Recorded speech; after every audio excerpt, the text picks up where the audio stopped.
Hi friends, wish you happy Mother's Day to everyone. అమ్మ అనే రెండు అక్షరాలు ప్రపంచంలోని అన్ని నదులలో పారుతున్నటువంటి నీటి ఎలా అయితే అలలలలుగా వస్తూ స్వచ్ఛంగా కనబడుతుందో, అప్పుడప్పుడు ఆ నదుల్లో కూడా చెత్త చెదారం ఎలా వస్తుందో, మనము మన అమ్మకు కూడా అప్పుడప్పుడు కొన్ని సమస్యలు కష్టాలను తెచ్చిపెడుతూ ఉంటాం మిత్రం. అయినప్పటికీ కూడా మన అమ్మ ఇంద్రధనస్సులోని రంగుల కలపోతగా తన ప్రేమను మనందరిపై కురిపిస్తుంది. అమ్మనే సృష్టికి మూలమమ్మ, ఇంటికి వెలుగు అమ్మ, అన్నింటికి అమ్మ. అమ్మే అమ్మే అమ్మే. అమ్మ గురించి ఎంత చెప్పినా సరిపోదు. మన అన్ని మాతృభాషల్లో కూడా వర్ణించిన అమ్మ గురించి ఎనలేనంత అనంతంగా చెప్పొచ్చు.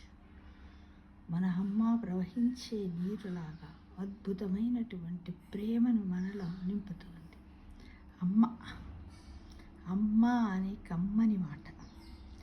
అమ్మ రెండు అక్షరాలు. ఆ అమ్మ అమ్మ ఆ అమ్మ మన అమ్మ, అందరి అమ్మ. చూడండి, ఇలా ఈ ప్రకృతిలో కూడా ఏ విధంగా వింతలు వింతలుగా జరుగుతున్నాయో, మన అమ్మ యొక్క ప్రేమలో కూడా అలానే వింతలు వింతలు మనకు చూపిస్తూ ఉంటుంది మన అమ్మ. ఎన్నడూ కూడా మన అమ్మ ప్రకృతి అంత విశాలమైనంత ఆకాశమంత ప్రేమను మన పిల్లలకు నింపుతూ ఉంటుంది. ఆ అమ్మ గురించి ఎంత చెప్పినా తక్కువే. అమ్మ లేని వాళ్ళకు అమ్మ లేని లోటు తెలుస్తుంది మిత్రమా.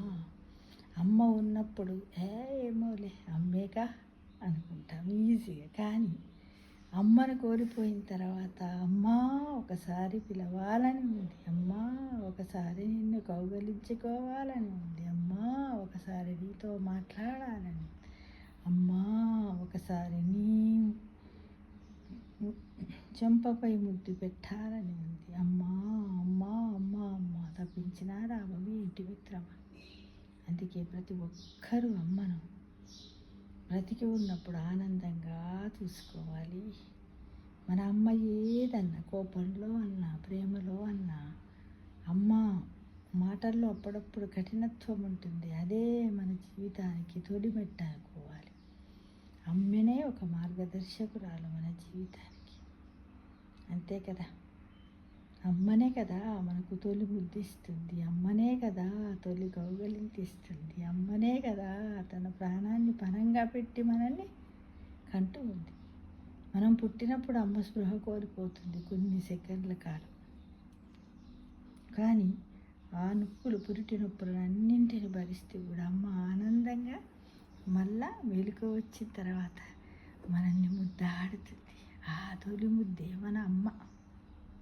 అలాంటి తొలి ముద్దుల అమ్మను మనము కూడా వృద్ధాప్యంలో ఎన్నో మనం అనుభవించిన తొలి ముద్దు తెలిసి తెలియని వయస్సులో మనం అమ్మ నుండి తొలి ముద్దులు, మనమంతా తెలిసిన తర్వాత మనమ్మకు ఆ ముద్దులను రిటర్న్ గిఫ్ట్గా ఇవ్వాలి మిత్రమా. కానీ ఎంతమంది ఇస్తున్నాం? అమ్మ నుంచే అన్నీ నేర్చుకుంటాం. అమ్మనే మనకు తొలి పాఠశాల, అమ్మనే మనకు మొదటి గురువు. భగవంతుడు కూడా అమ్మనే మనకు నేనంతటా ఉండలేను కాబట్టి ఆ అమ్మనే అన్నిళ్ళల్లోకి తన రూపంలో పంపించాడని, శక్తి స్వరూపిణి అని అమ్మ కదా. అంటే ప్రపంచంలో అత్యంత అందమైన నది ఎలా ఉంటుందో అలానే మన అమ్మ యొక్క మనస్సు, ప్రేమ, ఆప్యాయతలు అన్నీ ఉంటాయి మిత్రం. అంటే ఇంద్రధనస్సులో 7 రంగులే అన్నాం కదా. 7 రంగులు నవరసాలు కదా. అమృతాన్ని పంచిపెట్టే ఈ అమ్మ ప్రేమ గురించి ఎలా చెప్పను, ఏమని చెప్పను, అనంతంగా ఉంటుంది. అద్భుతమైనటువంటి దృశ్యాలను కూడా ఆవిష్కరించి మనకు మేధస్సును, ఇమ్యూనిటీ లెవెల్స్ను, మనకు ఐక్యూను అన్నింటినీ కూడా ధారపోసి నా బిడ్డ ఎప్పుడు పై అంతస్తులో ఉండాలి, నేను పైకే చూడాలి అనుకుంటూ మదన పడుతూ వారి కోసము అహర్నిశలు రాత్రి పగలు అనకుండా శ్రమ చేసి తన చెమటను తన రక్తాన్ని అన్నింటిని మనకు ధారపోస్తుంది. కానీ మనం ఈ రోజుల్లో అమ్మని చూడడానికి టైం లేదంటున్నాం. అమ్మని కలవడానికి నాకు ఎంత బిజీయో తెలుసా అమ్మ నీకు అంటున్నా. అమ్మ అన్ని బిజీలను దాటుకునే కదా మనల్ని పెంచింది నాయన అనే విషయాన్ని మనం అందరము జ్ఞాపకం ఉంచుకోవాలి. కానీ అమ్మలనే కూర్చో అమ్మ నీకు చేత కాదు, నువ్వేం మాట్లాడుతూ నీకేది తెలియదు, అంత భయంకరమైనటువంటి రిటర్న్ గిఫ్ట్స్ ఏ తల్లికి ఇవ్వకండి మిత్రమా. అవునా అమ్మా, నిజమే అమ్మా, కాకపోతే అప్పటి కాలం అలాగమ్మా, ఇప్పుడు ఇవన్నీ లేవమ్మా అని ఎంత మధురంగా మీ అమ్మ నుదుటిపై చెయ్యి వేసి అమ్మ తలనిమురుతూ చెప్పండి. అమ్మ కోటి వేల లక్షల మిలియన్ల ధనం ఇచ్చినంత ఫీల్ సంతృప్తి చేత నా కొడుకుదుడు ఎంత బాగా చెప్పాడు. నిజమేవా ఈసారి ఈ సమయంలో నిజమే, ఈ కాలంలో ఇప్పుడున్న సిచ్యువేషన్లో నిజమే మా వాడు చెప్పింది అంటాడు కదా అని ఏ విధంగా వికసిస్తుంది చూడండి. అక్కడ గ్రీన్ కలర్లో ఉన్నాయా ఈ నదిలో ఉన్నటువంటి మొక్కలు, అక్కడ మారుతుందన్నాం కదా మిత్రమా. అలా అమ్మ యొక్క మనస్సు రంగుల కలలుగా తను సంతోషపడుతుంది. అలాంటి సంతోషాన్ని మన ప్రపంచంలో ఉన్న ప్రతి ఒక్క అమ్మలకి తన రక్తాన్ని పంచుకొని పుట్టిన బిడ్డలందరం కూడా మన అమ్మలకి కలిగజేయాలి అని నేను ఆశిస్తున్నాను అందరికీ కూడా. అంటే చూడండి, ఇంద్రధనస్సులోని రంగుల కలపోతగా కనిపిస్తుంది అమ్మ ప్రేమ, అందుకే 5 రంగుల నది అని కూడా మన అమ్మ ప్రేమను పిలువవచ్చును. ప్రపంచములోని అత్యంత అందమైన నదిగా పేరు పొందిన మన అమ్మను మనము మధ్యకాలములో వదిలివేయడం, ప్రేమను ఇవ్వకపోవడం ఎంతవరకు న్యాయమో ఆలోచించుకోండి మిత్రమా. సముద్ర గర్భములో పెరిగే కొన్ని ప్రత్యేకమైన మొక్కలు, వాటిపై ప్రవహించే నీరు రంగులు మారి అద్భుతమైనటువంటి 5 రంగుల ఇంద్రధనస్సుల ఎలా దృశ్యాన్ని ఆవిష్కరిస్తుందో, అలానే మన అమ్మ మనపై అలాంటి ప్రేమని ఆవిష్కరించింది. ఇప్పుడు ఆ ప్రేమను మనము నవరసాలుగా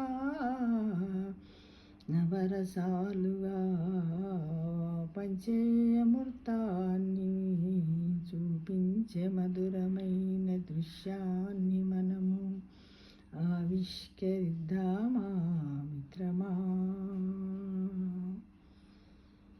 అమ్మలేని మనస్సు, అమ్మలేని వాళ్ళందరూ కూడా శూన్యంలో ఉన్నట్టుగా ఊహించుకుంటూ అమ్మ యొక్క మధురమైనటువంటి జ్ఞాపకాలన్నింటినీ కూడా చిన్ననాటి జ్ఞాపకాలే కదా. స్నానం పోయడం, చెవులు గుట్టించి, ముక్కులు గుట్టించి, బట్టలు వేయడం, మనతో ఆటలాడినప్పుడు, గోరుముద్దలు తినిపించినప్పుడు, చందమామ రావే జాబిల్లి రావే అంటూ ఎంత చక్కగా మాట చిన్నాను చందమామ వస్తుండే బుక్క మింగేసిందే నా ముద్దుల కన్నా అంటుంది అమ్మ.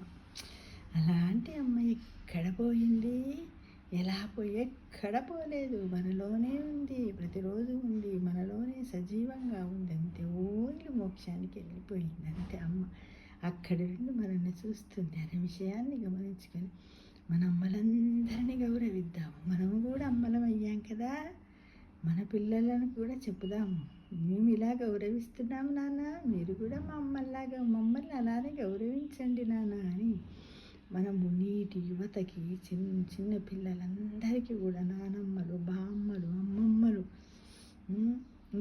ఇంకా పెద్ద ముని అమ్మమ్మలు కూడా ఉంటున్నారు. వాళ్ళందరూ కూడా వాళ్ళకి ఆదర్శంగా కథలు చెప్పుతూ ఉండాలి. రామాయణం, భారతం, భాగవతం సుమతి పద్యాలు, వేమన పద్యాలు ఎన్నిటినో మనకు చెప్పారు కదా మిత్రం. వాటిని అన్నింటిని చెప్పే బాధ్యత మనందరి మీద ఉంది. అవునా కదా చెప్పండి. మరి ఒకసారి మనందరికీ మాతృదినోత్సవ శుభాకాంక్షలు తెలియజేస్తున్నాను. సర్వే జనా సుఖినో భవంతు. ఇలానే ఉండాలి ఎప్పటికీ ఇలా. ఎందుకంటే అమ్మ మనస్సు ఇలా ఉంటుందన్నమాట. ఒకే వైపు ప్రవహించదు. నీరు ఎలా ఒకవైపు ప్రవహిస్తుంది అంటే ఎటు గాలి వస్తే అటు పోతుందని మనం అనుకుంటాం కదా. అంటే తన పిల్లలలో ఎవరికి కష్టం వచ్చినా తను ఆ విధంగానే చేస్తుంది మిత్రమా.